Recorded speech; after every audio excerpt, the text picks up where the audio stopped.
صحبت می‌آوریم حالا با یک ایده اشتراکچیانی آزمون فروغ صبح دانایی کتاب است که از دانشگاه ملی تاجیکستان برآمد کردند و چیزی مهمتر از همه در این قسمت سخن این است که نسبت به اشتراکچیان از منطقه‌های گوناگون جمهوری تاجیکستان شهر دوشنبه با اشتراک 23 نفر در دور نهایی آزمون فروغ صبح دانایی کتاب است در مقام اول قرار دارد و از این 23 نفری که از شهر دوشنبه برآمد کردند 11 نفر آنها را دانشجویان دانشگاه ملی تاجیکستان تشکیل می‌دهند و اینک ما با 10 نفر اشتراکچیان از دانشگاه ملی صحبت داریم و در ادامه برنامه یکی از اشتراکچیان دیگری این آزمون را که از دانشگاه ملی تاجیکستان برآمد کرده است فرزانه واسیه و همکارانمون گزارش علایده کردند که در ادامه برنامه آن را منظور شما می‌گردانیم. تا اینکه دانشجو خواننده و عموما داوطلب آزمون به مرحله‌های نهایی می‌رسد زحمت آموزگار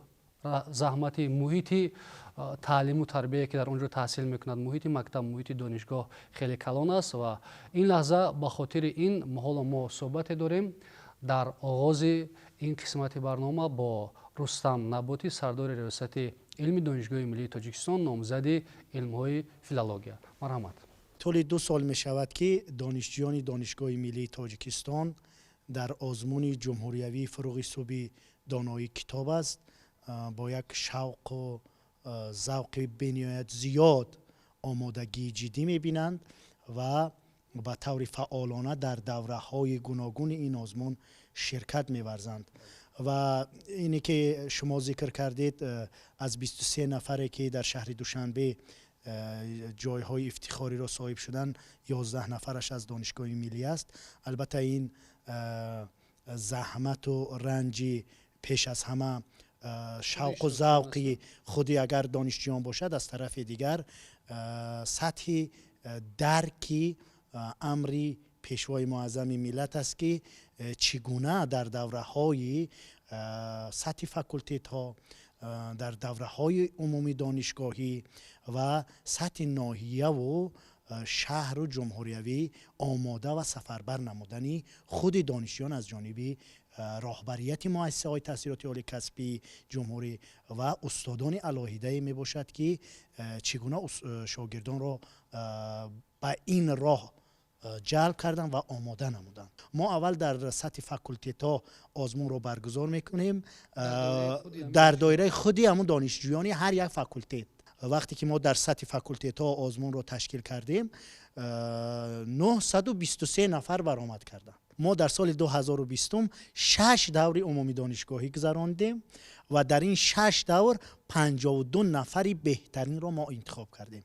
یعنی دسته آزمونی فروغ صبح دانایی کتاب است در سال 2020 دسته آزمونی ما 52 نفر را تشکیل میدهد که حالا شما فقط 11 نفر غالب را اینجا میبینید.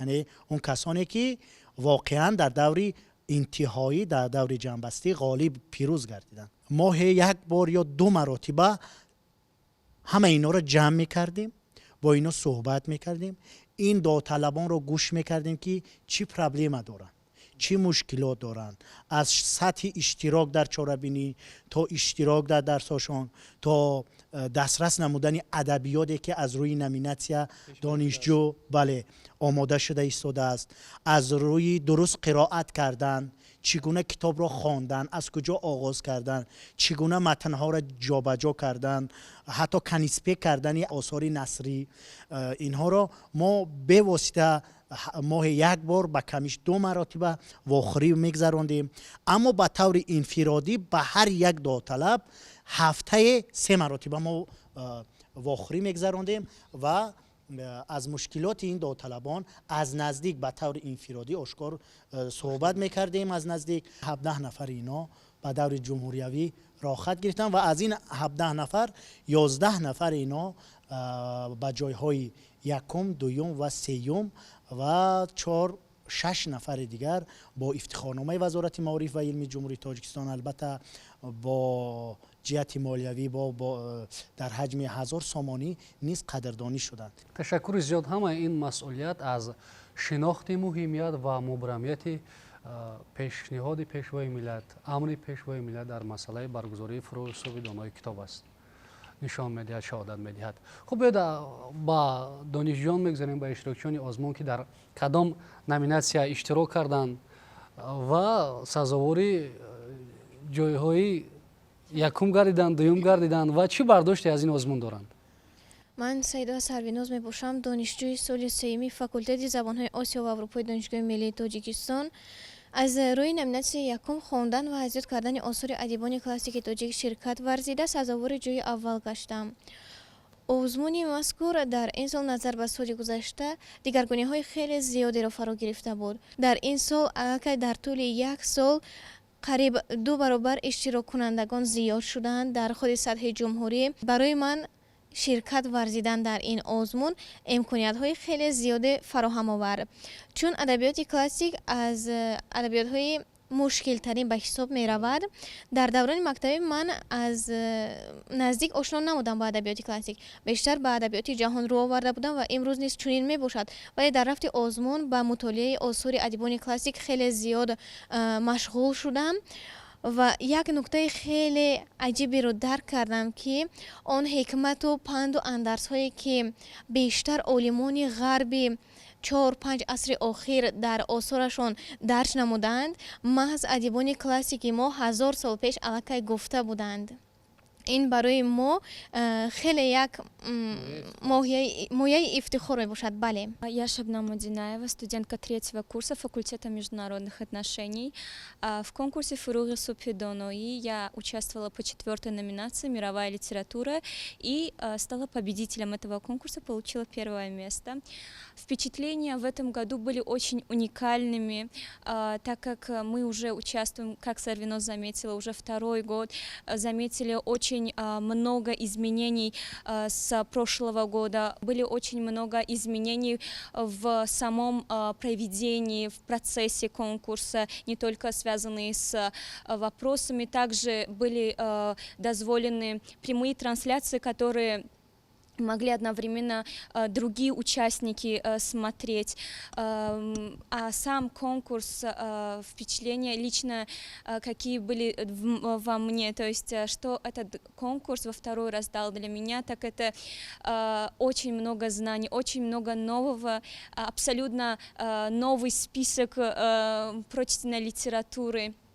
Не только книги, но также в этом конкурсе мы познакомились с очень многими профессорами и учеными, которые связаны с нашими номинациями. Они дали нам более точные знания, более точные ракурсы познания каждой номинации.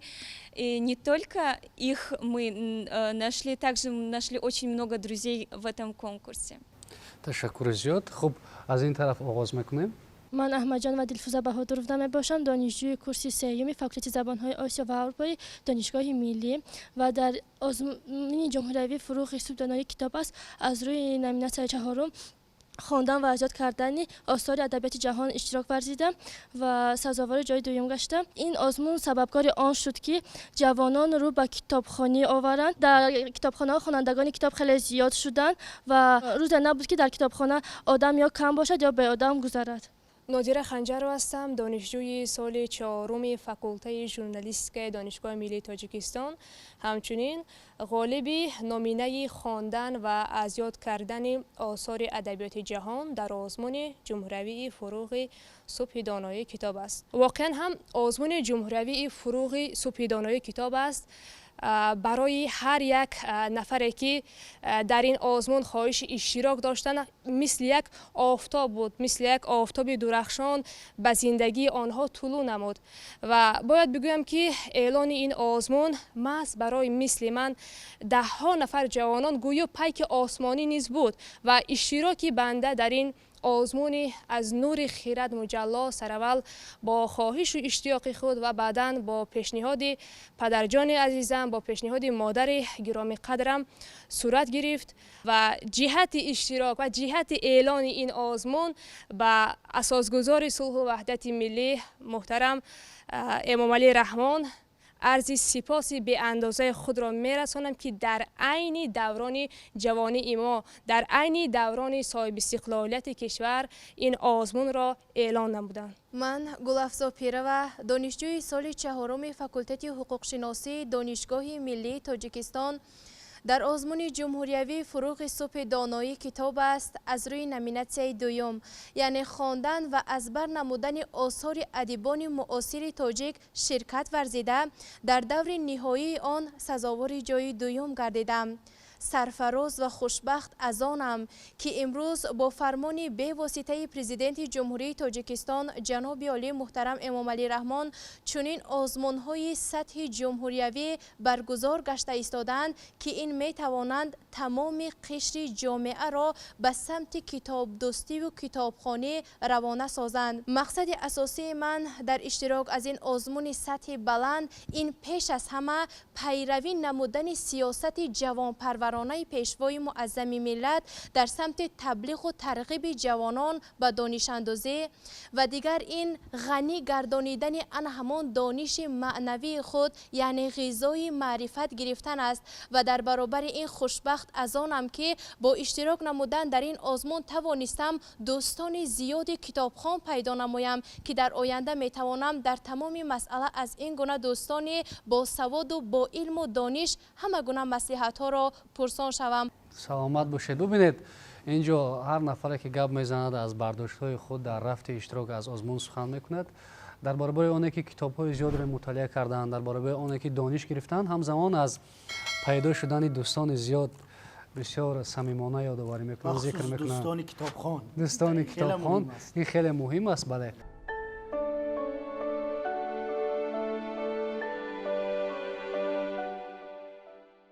фарзона восеева дар донишгоҳи миллии тоҷикистон таҳсил мекунад. ӯ дар озмуни фуруғи субҳи доноии китоб аст аз рӯи номинатсияи адабиёти бачагона иштирок намуд. чаро маҳз аз ин номинатсия иштирок кардааст? худи ӯ чунин шарҳ медиҳад.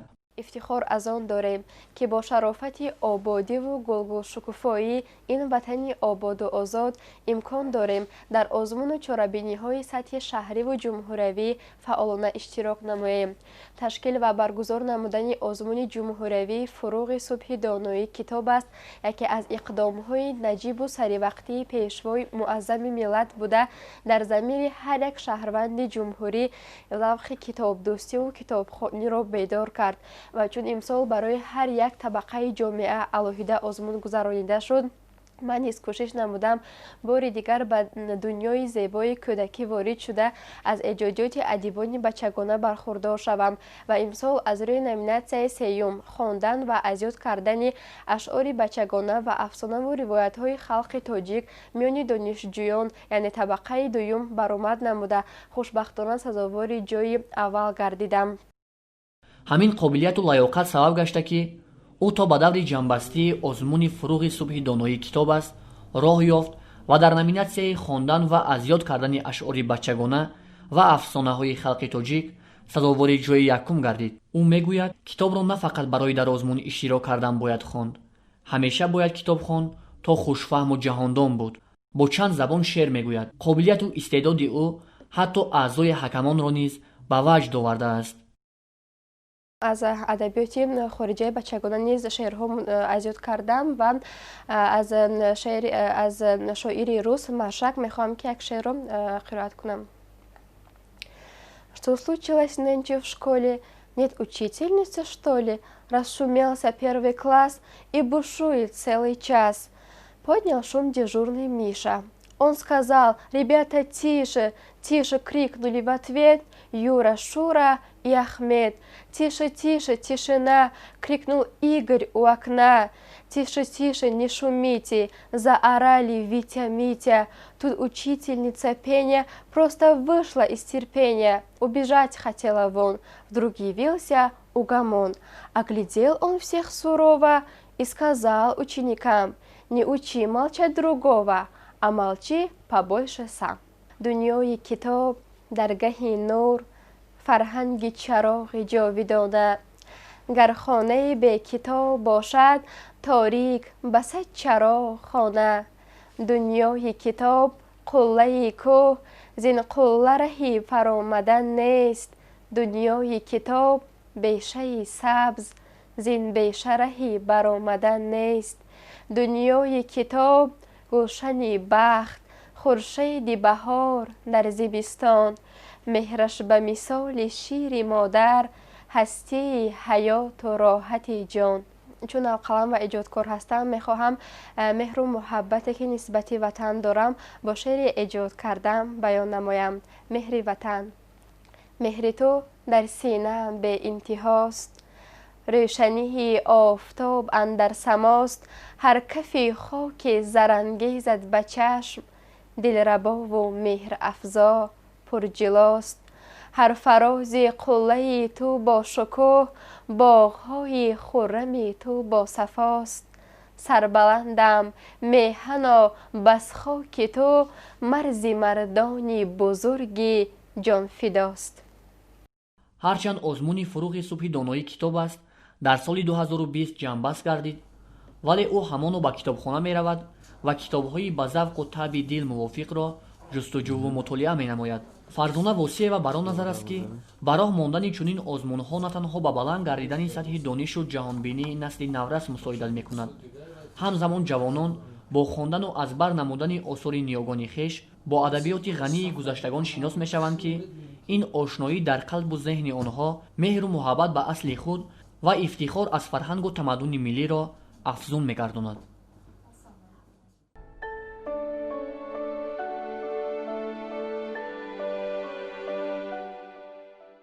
марҳамат, суханро ба сулаймони аҳтам медиҳем, мебинем чӣ бардоштҳое доранд. салом чӯбӯи хуши ошноӣ бар он мардуми дидаи рӯшноӣ, дуруде чун нури дили парсоён бар он шамъи хилватгаҳи парсоӣ. ман сулаймони аҳтам магистри соли дуюми факултаи филологияи донишгоҳи миллии тоҷикистон мебошам ва дар номинаи адабиёти классикӣ сазовори ҷои дуюм гардидам. бардошти ман ин буд ки аввалан бо нафароне ва донишҷӯёне буданд ва хонандагоне буданд ки ошно шудам ки ниҳоят мардуми китобдӯст буданд ва донишманд буданд. ва дуюм ин ки ман бо ҳамун ганҷинаи пурҳикмат ва пурдониши гузаштагони худ ошно шудам. ин озмун аз тарафи бевосита аз тарафи асосгузори сулҳу ваҳдати миллӣ ва аз замири мунири ин шахсият тулӯ кард ва кулли тоҷикистонро равшан сохт ва орзу дорам ки кишвари мо чун имрӯз дар партави ҳидоятҳои одилона ва оқилонаи пешвои муаззами миллатамон ба сӯи дониш, ба сӯи созандагӣ, ба сӯи ободӣ ва ба сӯи нур раҳнамун бошад. ва аз номи кулли ҷавонон гуфтаниам ки ҳамеша бизи шоду равшанравон, ҳамеша хиратпиру давлатҷавон, ба подоши ту нест монда астрас, забонмон пур аз офарин асту бас. парвина самандарзода ҳастам, донишҷӯи курси сеюми факултаи журналистикаи донишгоҳи миллии тоҷикистон. дар озмуни фурӯғи субҳи доноӣ китоб аст аз рӯи номинатсияи хондан ва аз бар намудани осори адибони муосир иштирок намуда дар даври ниҳоии он сазовори ҷои дуввум гардидам. вақте ки ба озмуни фурӯғи субҳи доноӣ китоб аст омадам, вақте ки дар даври факултавӣ буд, мо намедонистем ки аз рӯи кадом номинатсия иштирок намоем. вақте ки ба осори адибони муосири тоҷик аз наздик ва боз ҳам бештар шиносо гардидам, донистам ки уқёнуси илму дониш чунон васеъ ҳаст ки мо дохили он ҳамчун ангуштарине ҳастем. дар озмун вақте ки иштирок мекардем, бо чеҳраҳои нави адабиёту фарҳанги тоҷик шиносо мегардидем. албатта шиносоӣ бо одамони нав, яъне инсон дар байни, вақте ки аз амон мо медонем ки инсон дар байни ҷамъият ташаккул меёбад ва намин ҷамъияти китобхонону китобдӯстон буд, ҷамъияти адабиётшиносон буд ки ман тавонистам худамро дар ин озмун ва мани худамро пайдо намоям ва тавонам ки ба соҳили муроди хеш бирасам. хуб, амин аст. беҳуда нест ки ниёгони мо гуфтанд ки ҳамнишини ту аз ту беҳ бояд, то туро ақлу дониш биафзояд. марҳамат. من باباخانов شیراز دانشجوی سال سوم دانشگاه ملی تاجیکستان فاکولته شرقشناسی رشته ایرانشناسی. من سال دوم است که در آزمون جمهوری فروغ صبح دانایی از روی نومیناسیون دوم یعنی که خواندن و اذیت کردن آثار ادیبان معاصر تاجیک شرکت می‌ورزم و در این آزمون در دور نهایی سزاوار جوری اول گشتم.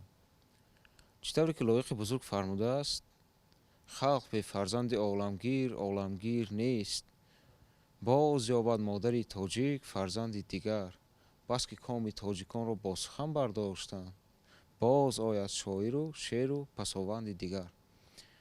البته اگر ما تمام کتاب‌های تاریخی را سر کرده از تاجیکان باباجان غفورов، علامه باباجان غفورов، کتاب‌های پیشوای ملت، تاجیکان در آینه تاریخ، نمونه ادبیات تاجیک رو اگر ورق زنیم در اونجا ما با این چیز امین میشویم که خلق تاجیک از قدیم الایام خلق کتاب دوست و کتابخوان و کتاب آفرند و پیوند ناگسستنی با کتاب با دانش نیک دارند. چطور که رودکی بزرگوار فرموده است مردمانی بخردند در هر زمان، راه دانش را به هر گونه زبان گرد کردند و گرامی داشتند تا به سنگ اندر همه بنگاشتند. طی 2 سال است که از طرف راهبر دولت اساسگذار صلح و وحدت ملی پیشوای معظم ملت محترم امامعلی رحمان آزمون جمهوری فروغ صبح دانایی راه اندازی کرده شده است و با بهانه آزمون مذکور ما میتوانیم در اینجا یک چهره‌های نو و نوی سخندان و سخنور را در اینجا کشف کنیم. یکی از مقصدهای اساسی همین آزمون همین است. این بسیار هم اقدام نجیب است و باعث دستگیری کردنی است. من این آزمون مذکور را با پیوند قلب‌ها یعنی که شبیه میکنم. برای چی؟ چون که از تمام گوشه و کشورهای تاجیکستان در اینجا جمع آمده بودند داوطلبان و ما با آنها یعنی که رشته دوستی پیدا کردیم، در آنجا دوستان خود را پیدا کردیم و در آنجا با آنها شناس شدیم. سلامت باشید. مرحمت. از این طرف چند نفر دیگر به فکرم مانده است. آنها را گوش میکنیم و سپس ادامه میدهیم. من کریمов سلطان دانشجوی کورس یکم فاکولته ژورنالیستیکای دانشگاه ملی تاجیکستان در آزمون جمهوری فروغ صبح دانایی کتاب است در نومیناسیون خواندن و اذیت کردن آثار ادیبان کلاسیک تاجیک اشتراک کردم و خوشبختانه صاحب جای دوم گردیدم. محض همین آزمون فروغ صبح دانایی بود که دایره کتابخوانان را زیاد نمود و محض من توسط همین کتاب از دردانه‌های گران ارزش نثر تاجیک باخبر گشتم. غزل‌های عاشقانه و عارفانه ادیبان کلاسیک را از یاد نمودم و از حکمت‌های عارفانه و نجیبانه ادیبان گذشته خویش به ناگوش حلقه خویش کردم و در راه زندگی خود محضاً همین اندرزهای گذشته خود را پیروهای خود گردانیدم. یار محمدова شهلو هستم. دانشجوی کورس 4 فاکولته فیلولوژیای تاجیکی دانشگاه ملی تاجیکستان. از روی نومیناسیون ادبیات کلاسیکی تاجیک شرکت ورزیده جای 3 را اشغال نمودم. واقعا به دنیای کتاب وارد شدن و از هر صفحه آن برداشت کردن به شخص نیروی نو میبخشد. شخص از هر معلومات تازه به دست آوردهش روحبلند و بالیده خاطر میگردد. دنیای به نظر کوچک او برایش بی‌پهنا می نماید و کس بعضاً خود را به جای قهرمان اثر میگذارد و در ماجراهای اثر شرکت میورزد و همین خیلی تأثیر کتاب به شخص خیلی زیاد است. طوری که بینندگان گرامی شاهد گردیدید هر یک نفر اشتراکچی که در اینجا سخن کردن احساس خود را برداشت خود را به طور خود به خواست خود ابراز داشتند و مسئله دیگر در اینجا پیدا می شود که همه این توجه و غمخواری که نسبت به نسل نورس به جوانان ظاهر می شود از طرف رهبریت عالی مملکت مخصوصا از جانب اساسگذار صلح و وحدت ملی پیشوای ملت محترم امامعلی رحمان و مقصد این است که نسل دانشمند باشد، زیرک باشد، هوشیار باشد تا تواند که در شرایط گفتگوی تمدن‌ها، شرایط برخورد فرهنگ‌ها، ارزش‌های ملی خود را دفاع نماید و موقع تاجیکستان صاحب استقلال را در عرصه بین‌المللی باز هم استوارتر و محکمتر گرداند. اکنون می‌فهمیم از دانشجویان، از جوانان که در پاسخ یا که جواباً به این غمخوری‌ها چگونه مسئولیتی را ما نسل نورس ما جوانان باید برداشت داشته باشیم یا خود در اختیار خود قرار دهیم، وظیفه خود قرار دهیم. سال 2020 آزمون با تمام معنایش مکمل برگزار گردید. 3 سین سال یعنی سین سالی از طبق نظامنامه آزمونی که با امر پیشوای معظم ملت تصدیق گردیده بود، تایید گردیده بود. یعنی سن سال کودکان تا مکتبی و دوره مکتبی، یعنی تا 11 صنف 11 و سن سال دانشجویان، اسپیرانتان، دکترانتان، عنوانجویان و سن سال کلان سالان، یعنی در 30 سن سال و هر یک سن سال در 4 نامیناسیا یک خیله جاها داده شدند.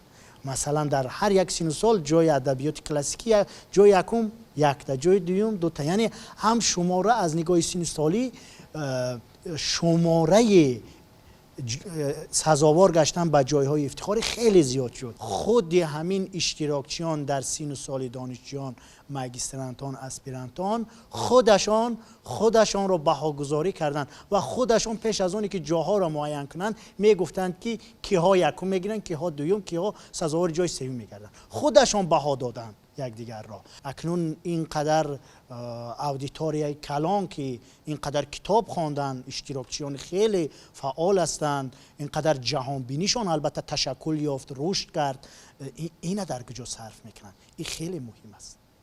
انا این موضوعی است که این موضوع یکی از هدفهای برگزار نمودن آزمون مذکور است.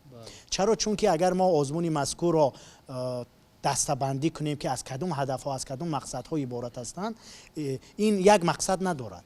اینا باید دسته‌بندی کرد. 1 2 3 4 5. این من فکر میکنم از 50 هم عبور میکند. واقعا دانش، عقل و خرد روشنگر زندگی است و تنها شخص فاضل و عاقل قادر است که در جامعه با عقل و ذکاوت، با دانشش، با ادراکش نفع برساند.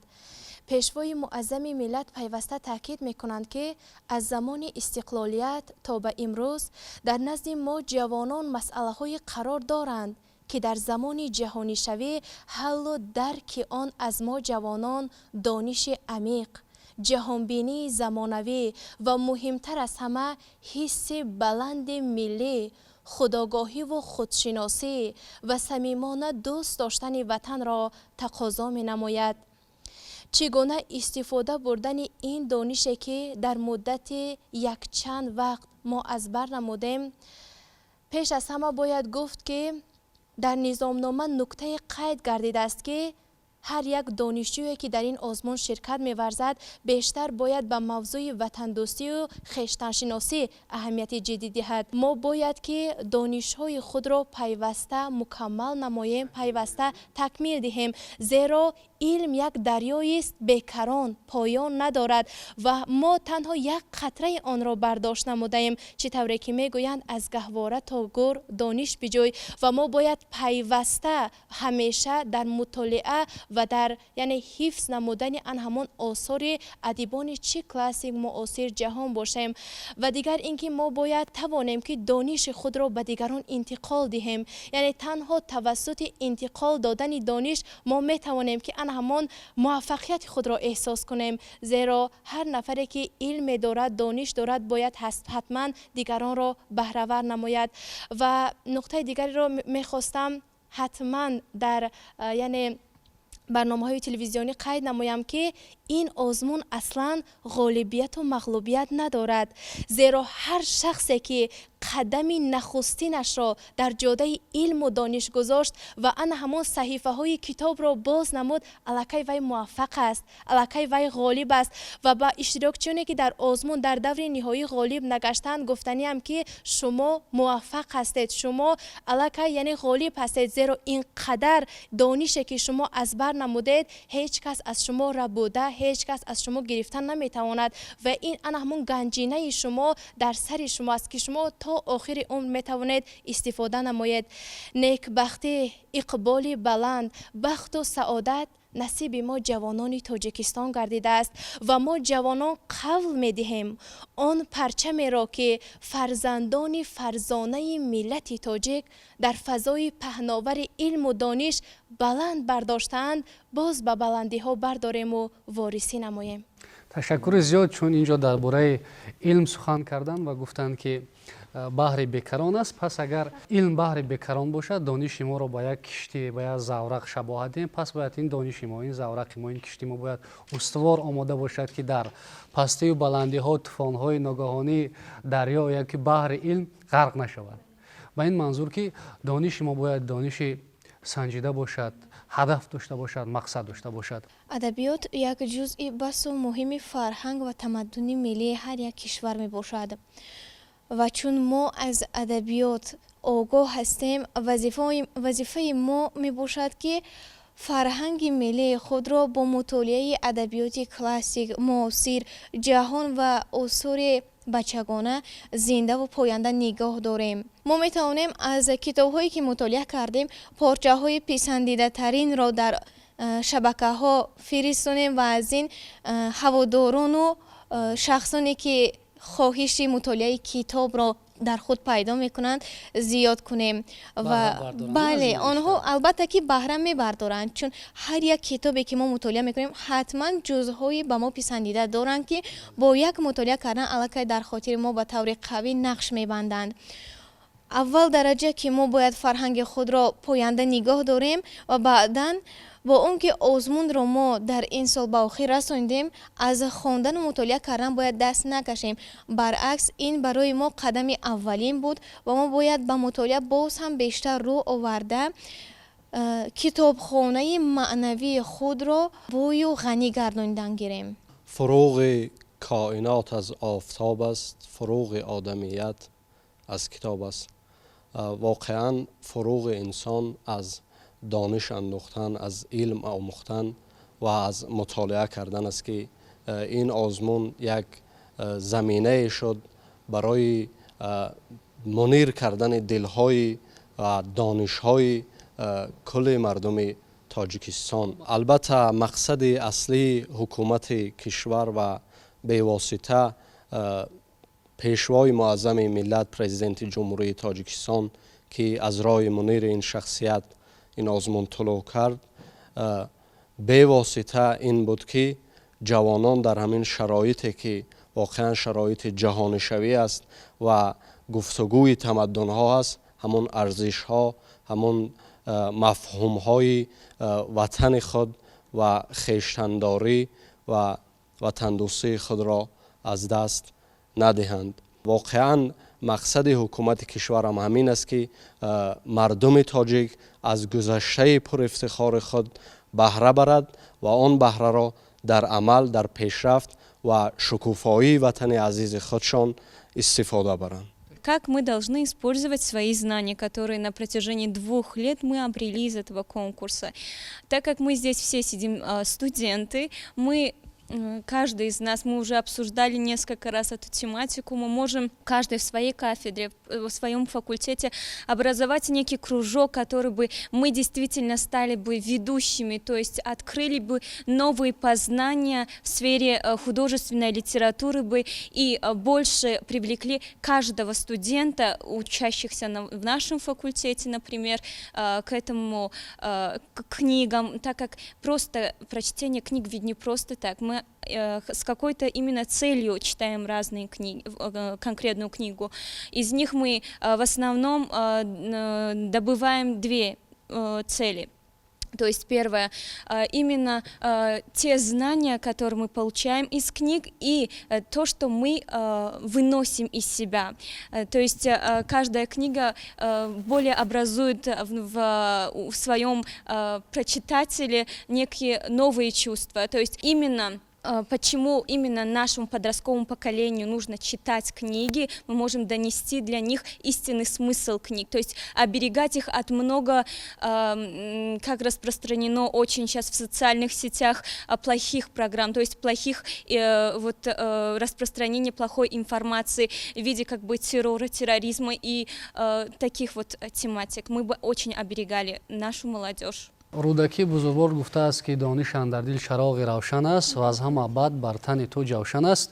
инҷо бинандагони гиромӣ, чун дар бораи он ки донишҳо бояд مسلح شوند در افکار ما، در اندیشه ما، در ذهن ما و ما با این آمادگی خود همیشه دفاع کنیم از ارزش‌های ملی، از منفعت‌های دولت و ملت در همه دوره، در همه مورد. در پایان صحبت ما بسیار با مورد است که از زبان خود اشتراکچیان بفهمیم که آنها کدام شعرهای پسندیده دارند که در رفت آزمون قرائت کردن و کدام اگر ادبیات بدیعی خواندن کدام پاره‌های نثری را به خود پسند می‌دانند، قبول می‌دانند. اینجا منظور ما و شما می‌گردانم و سپس صحبت ما به پایان می‌رسد. مرحمت، از کی آغاز می‌کنیم؟ تاجیکستان جست و نشناسد کسی، در غروری من کوهستانی مرا، در کلامی ساده ام، در لهجه ام، ضرب اسیان روح عریانی مرا. ذره خورشید تابانی توام، لاله در مرز دامانی توام. ای وطن، ای روح، ای مادر خدا، دختری برقی کوهستانی توام.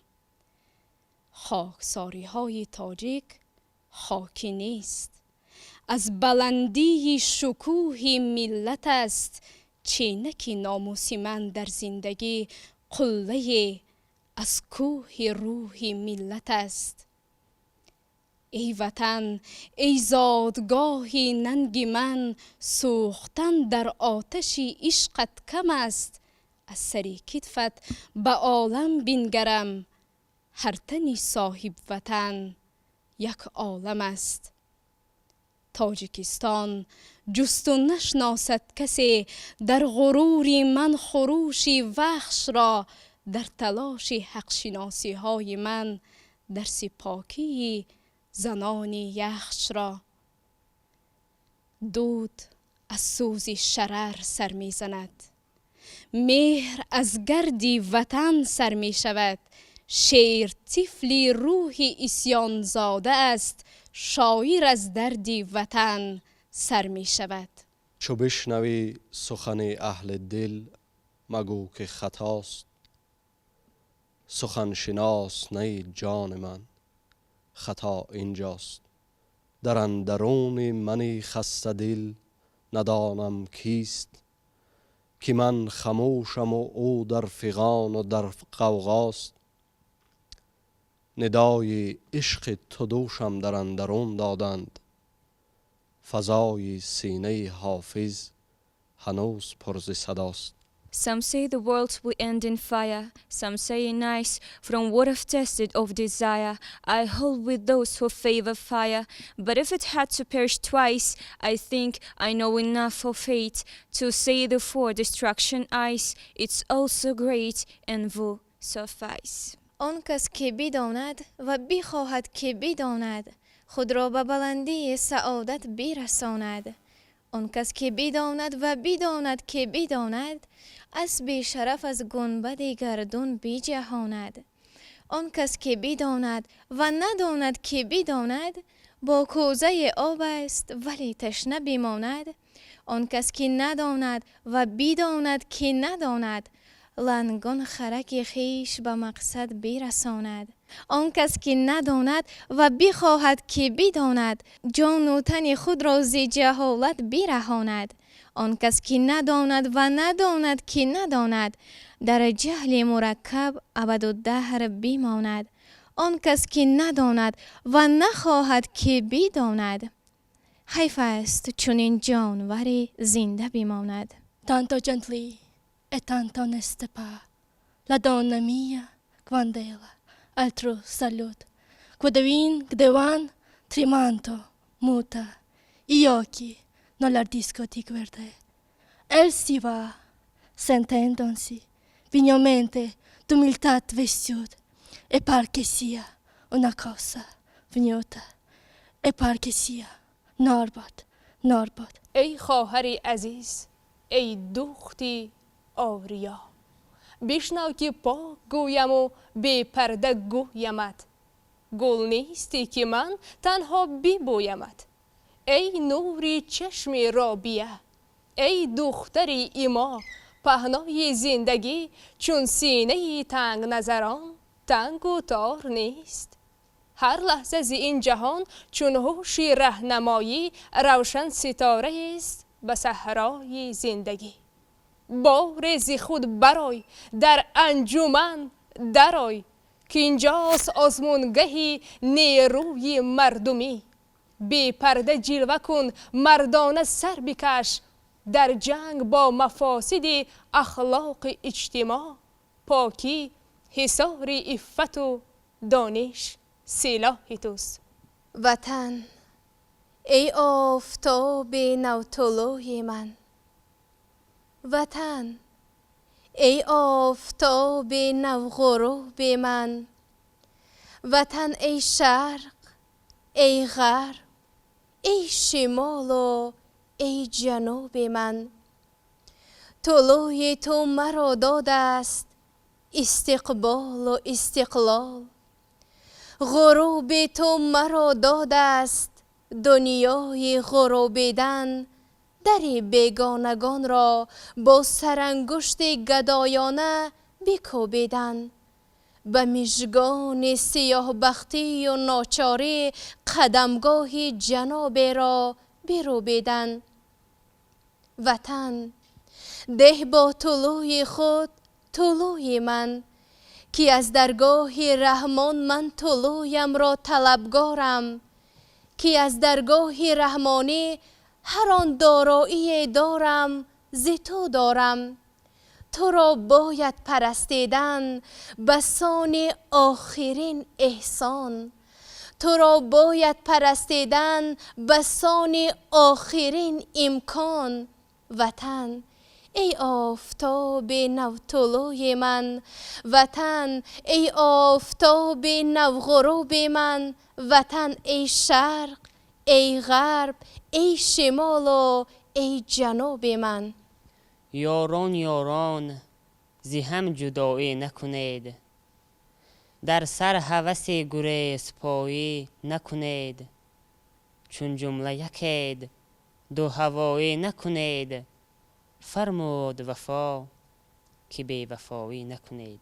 حکایت از گلستان سعدی شیرازی. حکیم پسران را پند میداد که جانان پدر هنر آموزید، که ملک و دولت دنیا را بقا نشاید و سیم و زر در سفر بر محل خطر است. یا دوست به یک بار ببرد یا خواجه به تفاریق بخورد. اما هنر چشمه زاینده است و دولت پاینده، و اگر هنرمند از دولت بیفتد غم نباشد، که هنر در ذات خود دولت است. هر جا که رود قدر بیند و در صدر نشیند، و بی هنر لقمه چیند و سختی بیند. وقتی افتاد فتنه در شام، هر کس از گوشه فرا رفتند. رستازادگان دانشمند به وزیری پادشاه رفتند. پسران وزیری ناقص عقل به گدایی به روستا رفتند. گویند بر اجداد ما بودی ظفر بودی پدر. از شکل تو می ساختند مردان میدانی سپر. بیراق عدل کاویان پر می زدی بالای سر. در دست صدها دسته آزادگان باختر. هم تخمه مردانه چون دردانه زیر آبها، تا این که روید از زمین فردوسی و سهراب ها. تاجیک ز راه راستین اول زمین را کیشت کرد، از بحر آتشخانه ها با آب رویش خیشت کرد. کشتی نخستین را درود، یشتی نخستین را سرود. در وصف میترا مهر پاک، قانون اول را نوشت در عصمت زاینده خاک. شهری نوی آباد کرد، باغی نوی بنیاد کرد. هر آنچه بودی دسترس او در زمین ایجاد کرد. نیاگانمان خیلی به مورد تاکید فرمودند که علم اگر اندک بود خارش مدار، زان که دارد علم قدری بشمار. واقعا علم، دانش برای انسان راه های نوی سپری کردن شیب و فراز زندگی را میکشاید، راهنمایی میکند، نشان میدهد. و باور هست که آن است که امروز با اشتراک فعال خود در آزمان ها دانش میگیرند маърифат мегиранд, фарҳанг ошно мешаванд, ҳисси ифтихори миллии онҳо, ҳуввияти миллии онҳо тақвият меёбад, бедор мешавад. ин донишҳои худро дар оянда баҳри ободии боз ҳам бештари тоҷикистони соҳиби истиқлол равона месозанд. дар ин ҷо бинандагони гиромӣ, суҳбати мо бо иштирокчиёни озмуни фуруғи субҳи доноӣ китоб аст аз Донишгоҳи Миллии Тоҷикистон ва роҳнамову раҳбарӣ ин донишҷӯён аз донишгоҳ сардори риёсати илм Рустам Наботӣ, номзади илмҳои филология ба поён мерасад.